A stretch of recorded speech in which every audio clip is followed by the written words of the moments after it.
Me emociona e me causa ansiedade pensar em escrever isso, porque eu não pedi permissão para contar. Bom, naqueles dias nós morávamos na casa do meu avô paterno.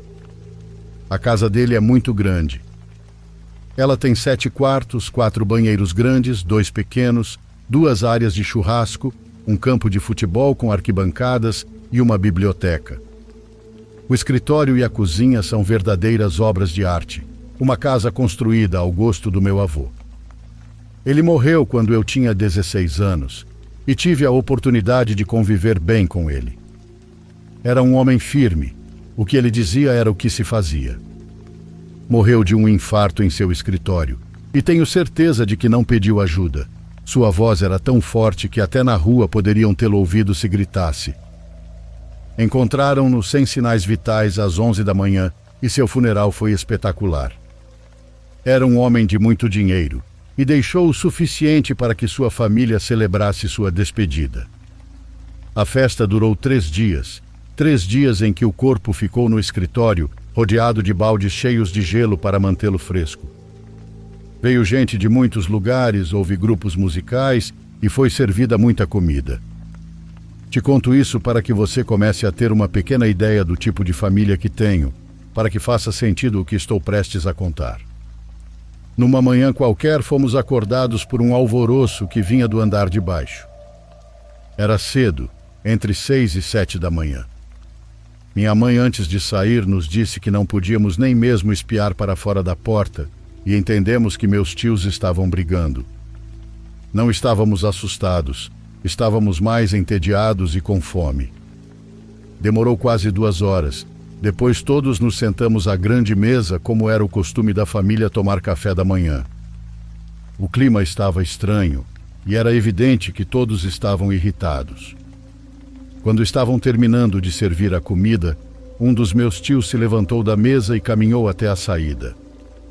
Imediatamente os outros se levantaram. Todos os homens e a mais velha das minhas tias foram atrás dele como se tivessem que contê-lo para que não fizesse algo que havia ameaçado fazer. Acontece que meu tio tinha visto meu avô em um sonho e ele lhe disse que precisava que fosse desenterrá-lo, que estava desconfortável no caixão. Quando ele disse isso, eu comecei a rir e todos ficaram em silêncio e viraram para me olhar com desaprovação. Era um problema sério, porque meu tio realmente estava pensando em ir desenterrar meu avô e sentá-lo diante de sua escrivaninha no escritório. Essa era a razão pela qual estavam brigando. Trouxeram meu tio de volta e o sentaram à mesa. Enquanto tomávamos café da manhã em silêncio, ele se atreveu a dizer que seu pai não apenas havia pedido isso, mas também disse que não iria descansar até que ele o fizesse. Meu tio levantou a camisa e mostrou a todos uma mancha no lado do corpo. Era uma pancada que havia ficado vermelha, roxa e preta. Foi ele, disse meu tio. Depois do café, todos os meus tios e tias se trancaram no escritório para ver como resolveriam esse problema, porque não só havia ameaçado desenterrar meu avô, como já tinha tentado. De madrugada, alguns homens o trouxeram carregado até a casa, dizendo que ele tinha entrado sem permissão no cemitério, quebrado a lápide e tentado cavar a terra. Achavam que conseguiriam, mas não puderam resolver. Meu tio se acalmou por alguns dias, mas continuava com a ideia na cabeça, apenas esperando que seus irmãos se esquecessem. Quando acharam que as coisas tinham se acalmado, um dia alguém notou um cheiro estranho por toda a casa. Depois descobriram que o escritório estava trancado à chave e que a chave não aparecia em lugar nenhum. Outro dos meus tios arrombou a porta, mas antes pediu às irmãs que trancassem as crianças para que não vissem o que havia do outro lado.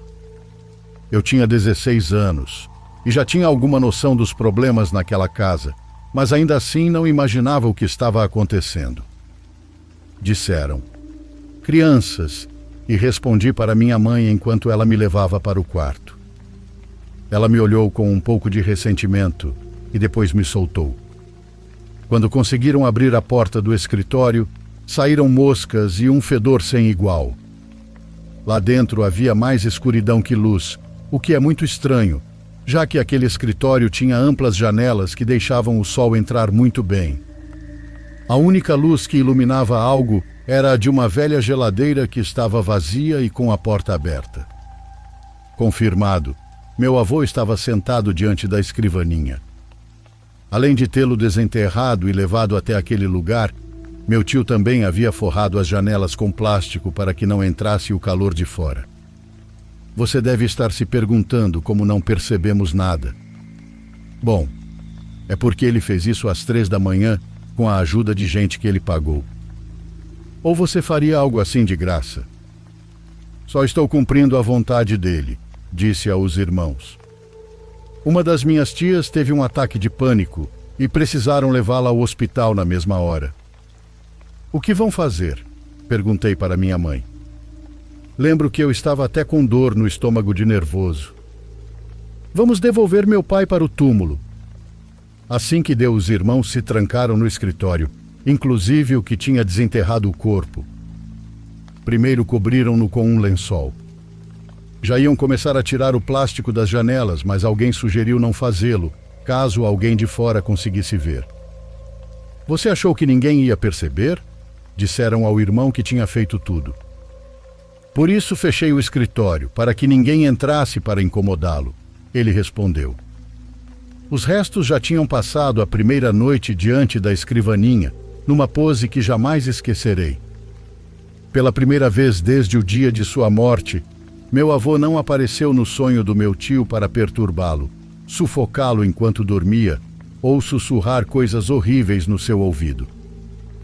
Eles tentavam chegar a um acordo, quando de repente a luz se apagou. Uma das minhas tias correu para acendê-la, mas ela se apagou de novo. Na terceira vez, a voz do meu avô apareceu, dizendo que deixassem a luz apagada. Todas as minhas tias e tios quase desmaiaram de medo. Além disso, ele disse que ia ficar ali e que nem pensassem em devolvê-lo à cova. Ainda bem que minha tia, a que tinha desmaiado, não estava lá. Acho que ela teria morrido de um infarto. Com que frequência você ouve falar de alguém que fala depois de morto? Meu avô disse que tinha feito um pacto e que não estava onde eles acreditavam que as pessoas mortas estariam. Foi um pacto com alguém que ele não quis dizer. Imagine o que seus filhos devem ter sentido a cada revelação. O pacto foi apenas para poder se comunicar em sonho com um de seus filhos, aquele que ele sabia que seria capaz de cumprir sua vontade. O resto aconteceu sozinho ou com a ajuda do meu tio. Quero ficar aqui, disse ele, ameaçando que se alguém se atrevesse a devolver seu corpo ao cemitério, ele os levaria com ele. Prometeu como costumava prometer quando estava vivo. Então todos dizem que era realmente ele, e não algo forjado. Acenderam a luz e viram que o corpo estava como antes, ainda debaixo do lençol. Se eu falar que fecharam o cômodo e o corpo ainda ficou 2 dias lá, vocês acreditam? Pois é, ele ficou 2 dias até ser devolvido para o cemitério. Depois disso, a vida dos meus tios nunca foi a mesma. Somente minha tia, que buscou ajuda com espíritas, conseguiu não ser atormentada mais. Eu já tenho uma idade considerável e não moro naquela casa.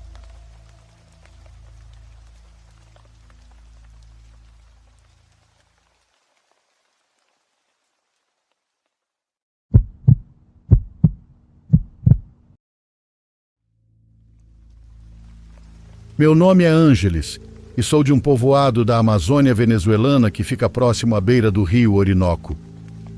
Nossa forma de viver é simples, mas eu gosto.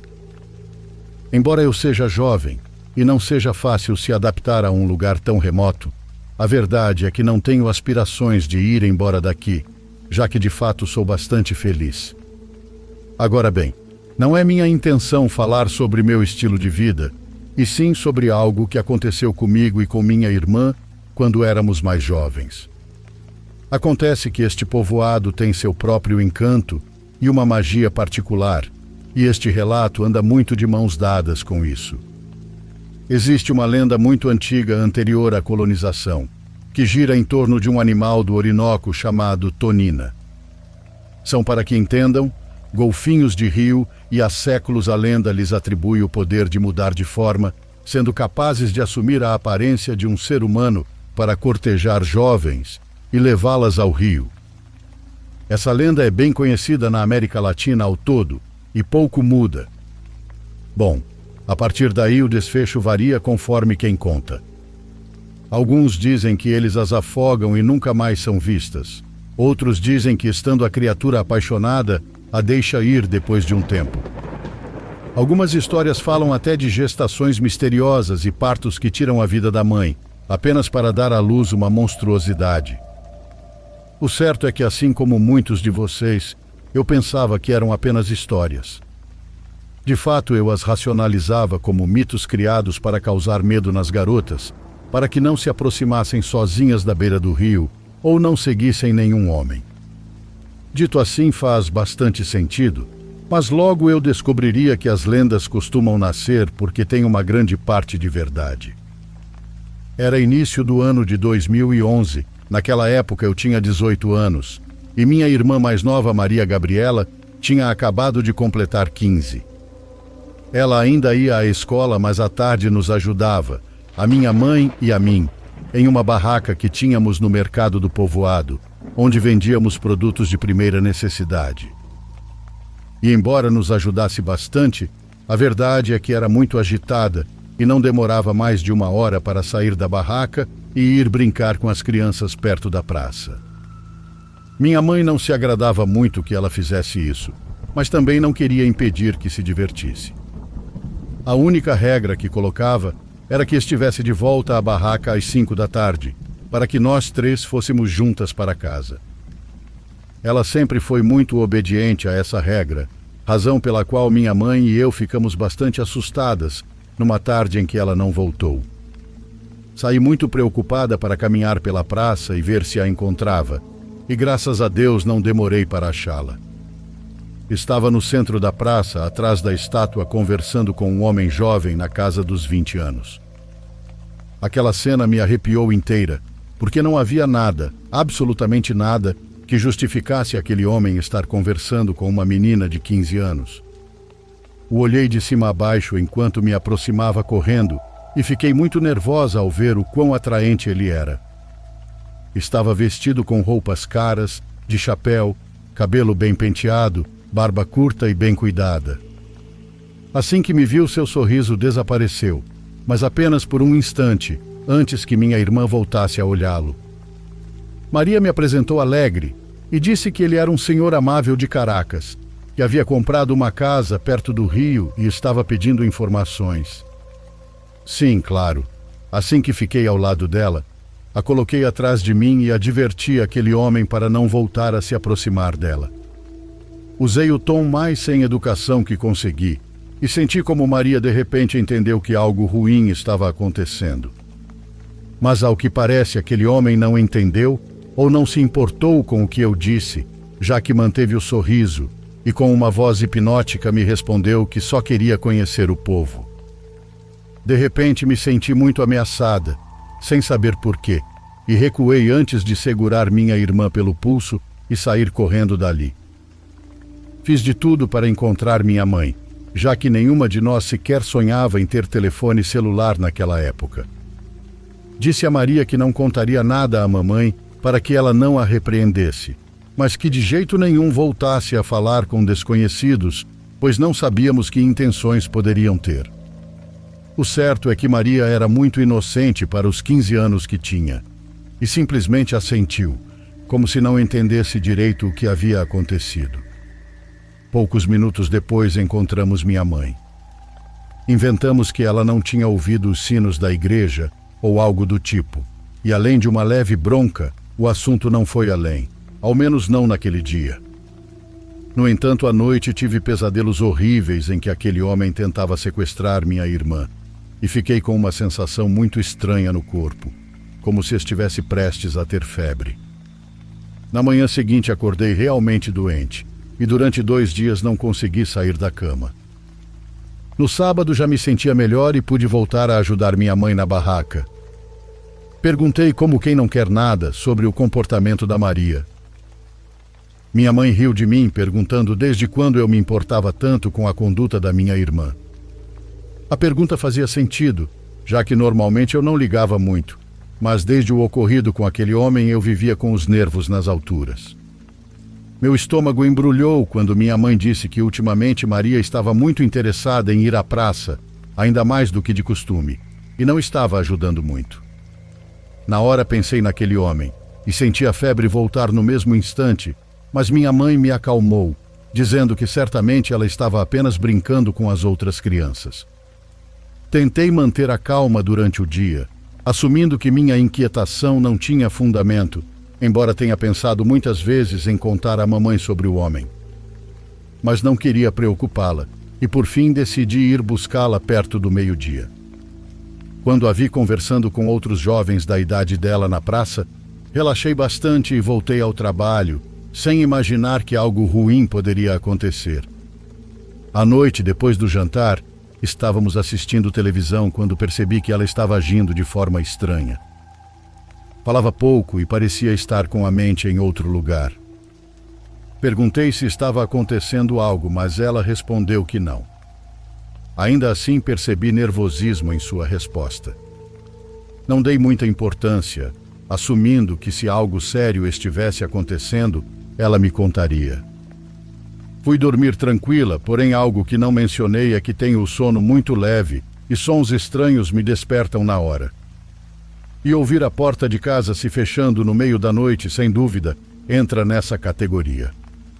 Meu coração disparou porque pensei que alguém havia entrado para roubar, o que já nem tínhamos. A adrenalina me fez levantar de um salto e pegar um pedaço de madeira que ficava ao pé da cama. Corri até a sala, mas não vi nada além de sombras, escuridão e a porta do quarto da Maria escancarada. Algo estranho, já que ela sempre a fechava. Olhei esperando vê-la dormindo na cama, mas encontrei apenas travesseiros e lençóis dispostos como se fossem um boneco, para fingir que ela estava ali. Entrei em pânico pensando que haviam a sequestrado, mas a entrada não parecia forçada. De repente lembrei-me daquele homem da praça e soube exatamente onde procurar minha irmã. Acordei minha mãe e juntas saímos correndo rumo à beira do rio. Durante o caminho, minha mãe me recriminava por não ter dito nada, e não parou até que uns 2 ou 3 minutos depois, chegamos à rua mais próxima do rio e descemos por um caminho de barro até a margem. Ao longe consegui iluminar Maria e uma silhueta alta, que reconheci de imediato como o homem que a rondava dias atrás. Gritei, correndo em direção a eles com um pedaço de madeira em uma mão e a lanterna na outra. Mas a luz era fraca e não consegui ver para onde aquele homem havia corrido. O que ouvi em seguida foi o choro da minha irmã, caída na beira do rio, branca como um papel. A segurei enquanto minha mãe gritava palavrões e eu tentava olhar em volta, para saber onde aquele homem se escondia. Foi então que tudo tomou um rumo sobrenatural. De repente ouvi movimento na água do Orinoco e, ao virar em direção ao rio, vi um desses golfinhos de rio saltando com graça. Era possível distingui-lo à fraca luz da lua.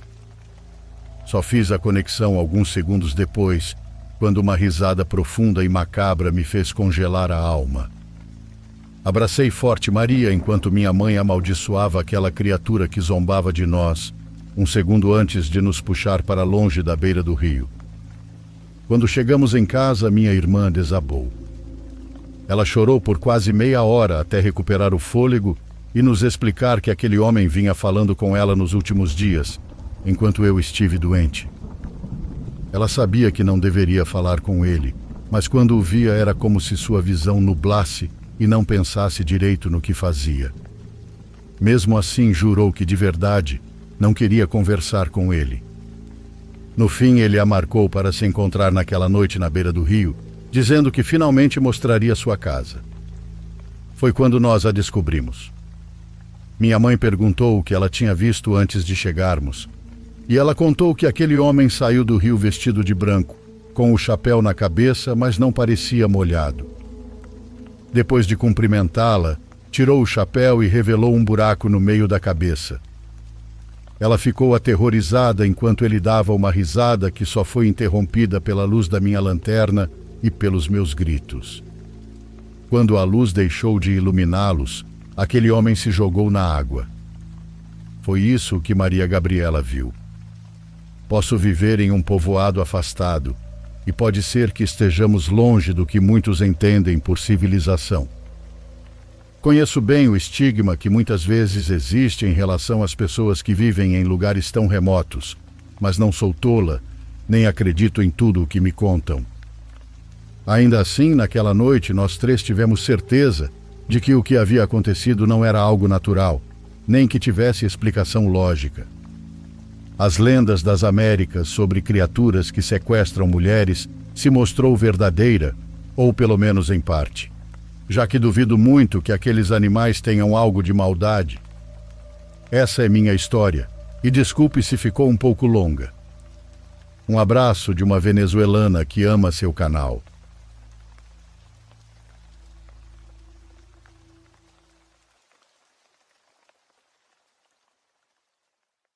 Por favor, curta e se inscreva se você estiver gostando.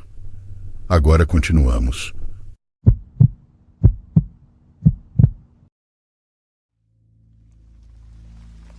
Em 2019 eu me divorciei.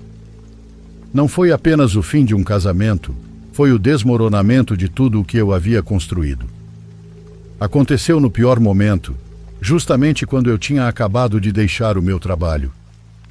Eu não tinha rumo, rotina, nem sequer energia para me perguntar o que seria de mim.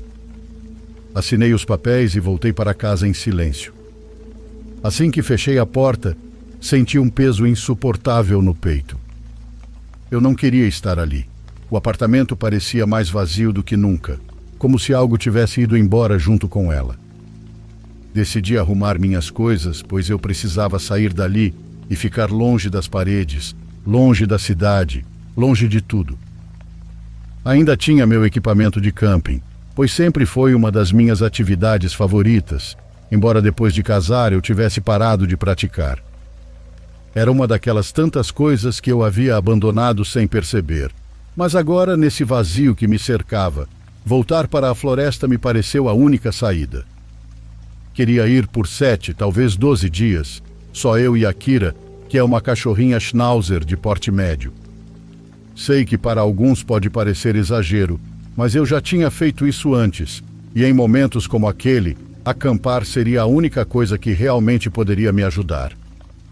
Isso reinicia e limpa você, como se tudo o que te atormenta se dissolvesse entre as árvores. Não falo de acampamentos oficiais nem de áreas designadas com banheiros e sinal de celular. Eu me enfio à mata fechada, longe de tudo. Conheço bem as minhas rotas, já que explorei esses lugares durante anos. Mas antes de continuar, quero deixar algo claro. Nunca saia do caminho, nunca. Eu repito isso sempre que conto histórias de acampamento porque sempre tem alguém que acha que seria emocionante se perder um pouco. Não é. É uma sentença de morte. Escolhi um local afastado, a 2 horas da entrada, uma pequena planície cercada de árvores com um rio estreito a uns 20 metros. É o tipo de lugar que qualquer um descreveria como perfeito para acampar, mas a perfeição na floresta sempre esconde alguma coisa. Desempacotei a barraca e a cama suspensa da minha cachorra. Não era a primeira vez que a levava para dormir na mata, então sabia que mantê-la erguida do chão faria a diferença entre uma noite desconfortável e um verdadeiro descanso, além de deixá-la mais segura. Essa primeira noite foi tranquila e bem melhor do que eu teria imaginado. Kira dormiu ao meu lado, calma, relaxada, sem a tensão que às vezes mostrava na cidade. Havia algo na imensidão da floresta que nos envolvia, uma sensação de liberdade absoluta. Nos dias seguintes não fizemos nada de muito útil. Só caminhávamos por trilhas escondidas, explorávamos áreas que eu não visitava havia anos e eu preparava comida para nós dois. Kira investigava os arredores com a curiosidade de sempre e eu me perdia em um livro, deixando o tempo fluir sem pressa. Mas 2 noites depois, enquanto revisava o que restava das provisões, percebi algo que não havia calculado direito. Não tinha comida suficiente para os 12 dias que pretendia acampar, e o que tinha mal daria para mais 2 dias. Suspirei resignado. Eu teria preferido ficar mais, mas não valia a pena arriscar passar fome. Naquela noite fomos dormir como de costume por volta das 9, depois de apagar a fogueira. O ar estava mais frio do que nas noites anteriores, e a floresta rangia, mas nada fora do normal. Me acomodei na barraca e fechei os olhos, sentindo Kira se aninhar ao meu lado. Não sei quanto tempo se passou até que acordei com o som das patinhas dela se movendo freneticamente dentro da barraca. Ela não latia, não rosnava, apenas andava de um lado a outro, apavorada. Acendi minha lanterna e ela parou. A vi em pé com os olhos arregalados, babando, ofegando de um jeito que eu nunca tinha visto. Era como se tivesse acabado de correr quilômetros, mas sem ter saído da barraca. Kira. Sussurrei, mas ela não reagiu. A floresta estava lá fora do mesmo jeito, e o caminho que nos levara até ali era praticamente impossível para outros viajantes. As árvores se agitaram com uma rajada de vento e por um momento pensei que talvez tivesse sido isso que a assustou. Mas então o vento cessou e tudo ficou em um silêncio absoluto, um silêncio forçado que não era normal. Kira de repente parou de se mover e então, como se nada tivesse acontecido, deitou-se ao meu lado e fechou os olhos. Demorei a pegar no sono, pois algo na reação dela me deixou nervoso, mas o cansaço acabou me vencendo. Quando acordei, a primeira coisa que percebi foi que tinha dormido demais. Eu me sentia pesado, um pouco tonto e enjoado, como se tivesse estado sob anestesia em vez de ter descansado. Outra coisa é que a mochila tinha desaparecido. Não estava em lugar nenhum. A comida, que já era pouca junto com outras coisas, havia sumido. Levei a mão ao rosto tentando clarear a mente e olhei meu relógio. Fiquei parado alguns segundos processando o horário. Eram 4 da tarde. Isso significava que eu tinha dormido mais de 18 horas. Às 6 começaria a escurecer e eu ainda não tinha feito nada. Eu precisava recolher minhas coisas e sair dali o quanto antes, mas uma sensação estranha percorreu minhas costas. O que tinha acontecido na noite anterior? O que realmente assustou a Kira daquele jeito? Quem levou a mochila? Fosse o que fosse, eu tinha uma certeza, e era que eu não podia ficar mais tempo ali. Não só por conta da comida, mas porque algo naquele lugar me dizia que eu não deveria estar ali quando a noite chegasse. Comecei a juntar tudo apressado quando de repente ouvi Kira. Ela estava latindo, mas não como quando vê algo. Era um latido de quem estava avisando alguma coisa. Gritei seu nome, mas ela não parava. Procurei com o olhar e a vi entre as árvores, a uns 20 metros da barraca. Estava parada ao lado de algo no chão, cheirando e arranhando com as patas. Me aproximei imediatamente e quando cheguei, senti o ar ao meu redor ficar pesado. Kira havia encontrado uma cova. Era um buraco recente, cavado e coberto com terra ainda solta. Ao lado, alguém tinha deixado uma pá. O silêncio na floresta era sufocante, mas não era um silêncio absoluto. De lá de dentro da sepultura, ouviu-se minha caixinha de som. Meu sangue gelou, pois reconheci o som imediatamente. Era minha própria caixinha de som portátil que estávamos usando para escutar música. Estava enterrada ali junto com minha mochila, a comida e outras coisas. Olhei para Kira, que continuava com o dorso eriçado sem sair do lugar. Peguei a pá e comecei a cavar. A cada pá a terra cedia fácil, como se tivessem mal coberto o que estivesse lá embaixo. Depois de alguns minutos vi o primeiro vestígio da minha mochila e de alguns recipientes de comida. Mas quando afastei um pouco mais de terra, minha mão parou na hora. Havia algo mais lá embaixo, algo que não era meu. Inclinei-me com o coração batendo nos ouvidos e afastei a última camada de terra, Então vi que havia um corpo enterrado junto com minhas coisas. Enfiei a pá de novo na terra, mas dessa vez minhas mãos tremiam. Havia algo na forma como o corpo estava disposto, na maneira como o braço sobressaía da terra, algo que me gelava o sangue. Continuei afastando a terra com as mãos e soube que não devia, que qualquer pessoa com um mínimo de senso comum teria saído correndo, mas não pude evitar. Foi então que vi algo estremecedor. Aquele braço tinha a mesma maldita tatuagem que eu tinha no meu próprio braço. Fiquei olhando para aquele corpo por longos segundos, tentando me convencer de que havia alguma outra explicação lógica. Talvez o cansaço estivesse me matando, mas era o meu corpo que estava ali, com a mesma roupa e a mesma compleição. Afastei-me num salto, arrastando-me na terra, sentindo que a qualquer momento aquele corpo ia abrir os olhos e me agarrar pelo braço. Não, aquilo era loucura e eu não podia ficar ali nem mais um minuto. De repente entrei na barraca com Kira, fechei o zíper com uma força quase desesperada e ficamos lá dentro contando os minutos até o amanhecer. O mais estranho de tudo foi o silêncio. Não se ouviu vento sacudindo as árvores, o rangido de algum galho distante, corujas, nada. Era como se a floresta inteira tivesse parado, esperando conosco que algo acontecesse. Quando o sol saiu, recolhi tudo com uma rapidez que beirava a histeria. Fomos embora tão rápido quanto pude. Quando chegamos lá embaixo, fiz o boletim.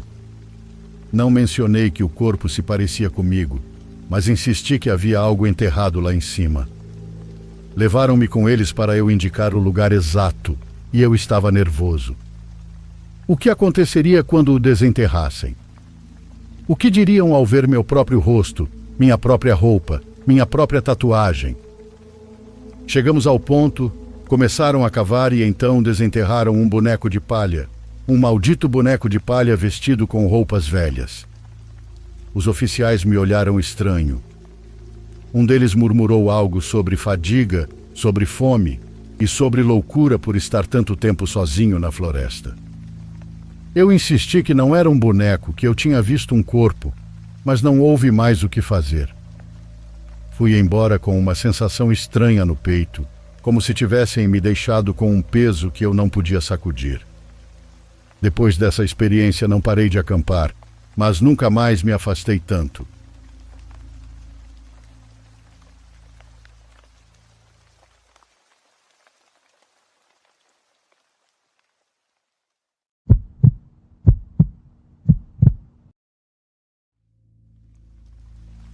Alguns meses atrás, eu e meu amigo Thomas estávamos passando a noite aqui em casa. Nenhum de nós trabalhava no dia seguinte, então estávamos só relaxando e tomando umas cervejas. Ele não tinha planejado ficar fora por muito tempo, mas quando deu 22, eu ofereci ao Thomas para dormir no sofá se ele quisesse. Ele ainda morava com os pais, então ficar aqui em casa era a forma que ele tinha de ter um pouco de espaço. Enfim, também combinamos coisas para a manhã seguinte, e a ideia acabou virando um plano para ter um dia bem legal. Mas como o Thomas não trouxe roupa extra nem nada, antes de beber demais, ele dirigiu de volta rapidinho para casa para pegar umas coisas. Assim a gente poderia beber mais quando ele voltasse, e ele teria coisas para o dia seguinte. Obviamente ele poderia ter ficado em casa já que estava voltando de qualquer jeito, mas como eu disse, ele preferia ficar aqui. A viagem eram só 5 minutos, então eu só fiquei esperando. Eu ia ficar na frente de casa, mas de alguma forma eu nunca tinha percebido a tempestade enorme que estava lá fora. Então voltei para dentro e fiquei no sofá. Eu estava mexendo no celular e tomando cerveja, sem prestar muita atenção no tempo, mas em algum momento alguém bateu na porta da frente. Levantei rápido e abri a porta casualmente para ele, mas quase derrubei meu copo quando percebi que não era o Thomas. Era só um cara vestido quase todo de preto, com metade do rosto tatuado de preto e encharcado. Juro que o homem parecia assustador. Não havia chance no mundo, mesmo estando bêbado, de eu ter aberto a porta para ele se não estivesse esperando o Thomas. Normalmente eu teria conferido antes também, se não estivesse esperando alguém. E com a tempestade do lado de fora, o que esse cara estava fazendo ali? Antes que eu pudesse dizer uma palavra, o homem colocou um pé na porta e olhou para dentro. Estava claro que ele tinha ficado na chuva por um bom tempo, pois tinha uma expressão cansada cobrindo todo o rosto. Alcancei a porta e disse desculpa, que eu tinha achado que era outra pessoa. Ele manteve o pé na soleira e só sorriu.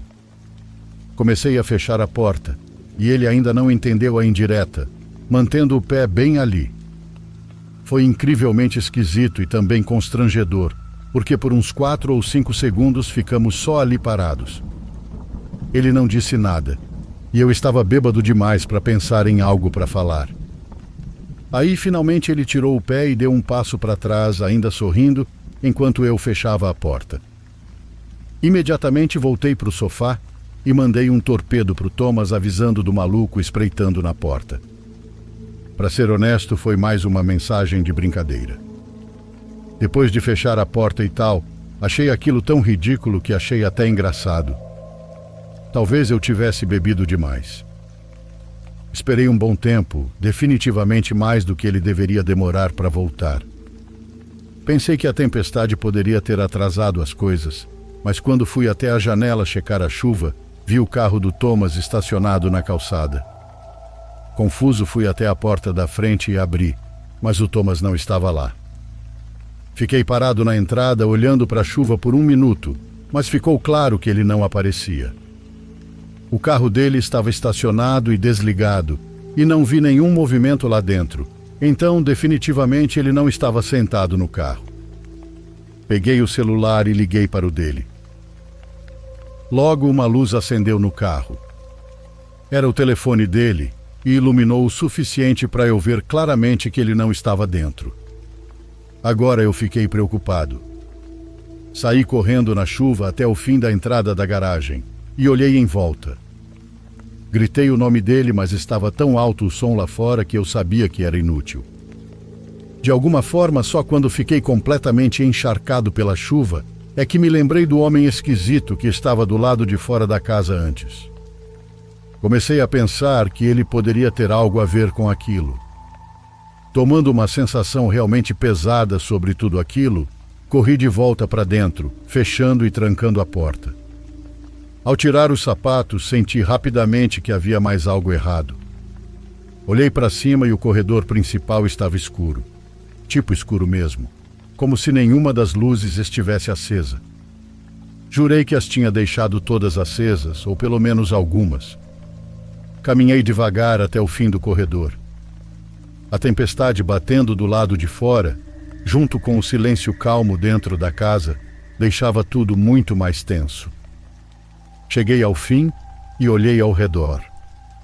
Todos os quartos estavam escuros, mas bem encostado na parede, a silhueta mais fraca de alguém estava parada ali, pressionada contra a parede como se tentasse ficar fora de vista. Devo ter olhado demais, porque depois de alguns segundos o homem se moveu com confiança e veio em minha direção. Ele estava com um dos braços levantados e segurava algo na mão, e na hora eu não olhei tempo suficiente para ver o que era antes de sair correndo. Usei todos os músculos do meu corpo para correr o mais rápido possível para fora da casa e o mais longe que pude. Me escondi na frente de uma casa qualquer e chamei a polícia. Dali eu conseguia mais ou menos ver através da chuva, à frente da minha casa. Então, alguns minutos depois, quando os policiais chegaram, eu vi 2 oficiais caminharem calmamente até a porta da frente, antes de repente, erguerem as armas e correrem para dentro. Acho que eles viram o cara ainda no corredor e o perseguiram até ele se perder na tempestade. Fui até eles e contei tudo, e eles começaram a procurar o Thomas. Graças a Deus o encontraram depois de apenas 5 minutos. Ele estava trancado dentro de um carro estacionado mais adiante, amarrado com tudo. Não acharam nenhum vestígio. Não fazemos a menor ideia do que ele pretendia ou por que fez aquilo.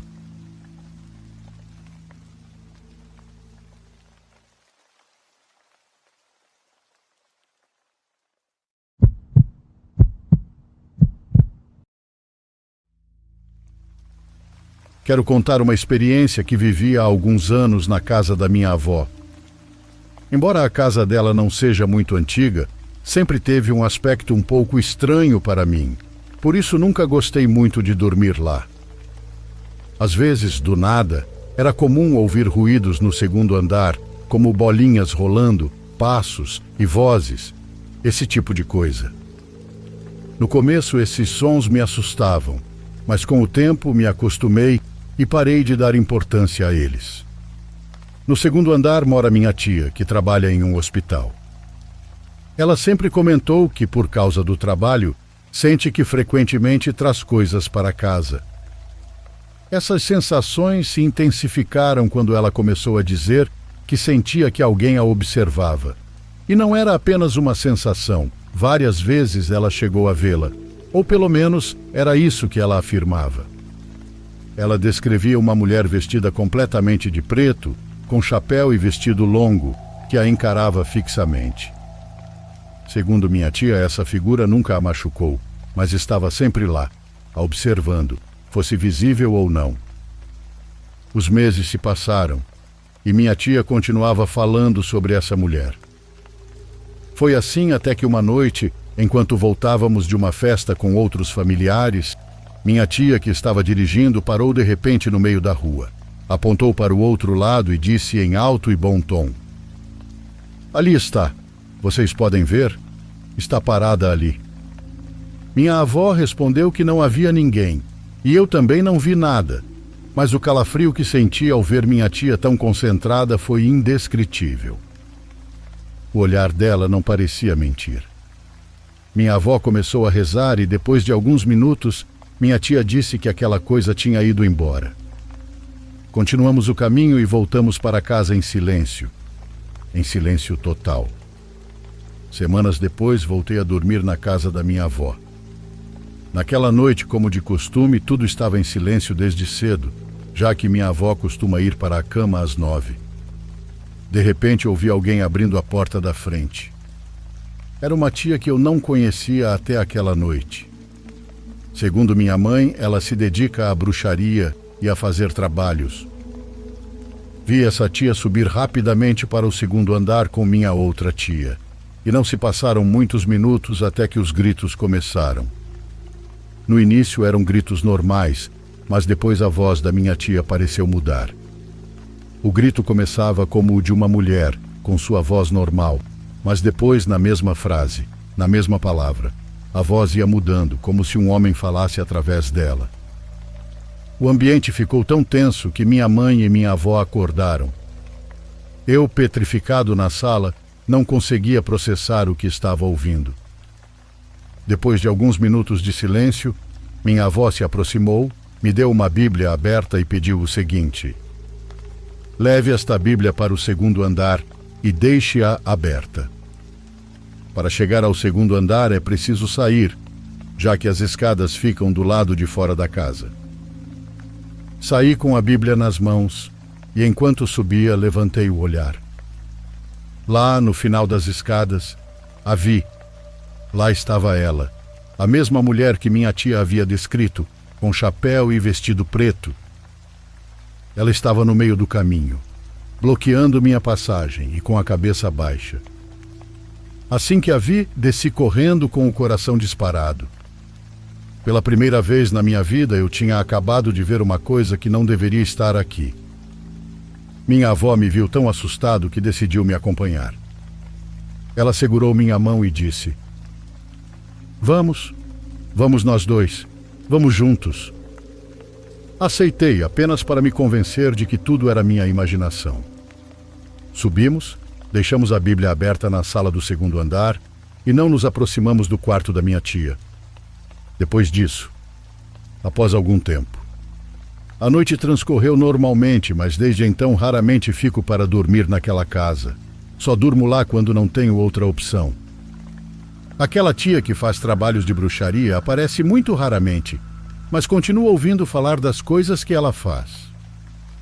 Nunca quis perguntar se minha outra tia ainda vê a mulher de preto ou se algo mais aconteceu, mas de vez em quando coisas estranhas acontecem na casa. Às vezes, algumas portas aparecem abertas e algumas coisas mudam de lugar do nada. No entanto, nada disso se compara ao que vivi naquela noite. Um episódio que me deixou com um grande e irrevogável medo daquela casa.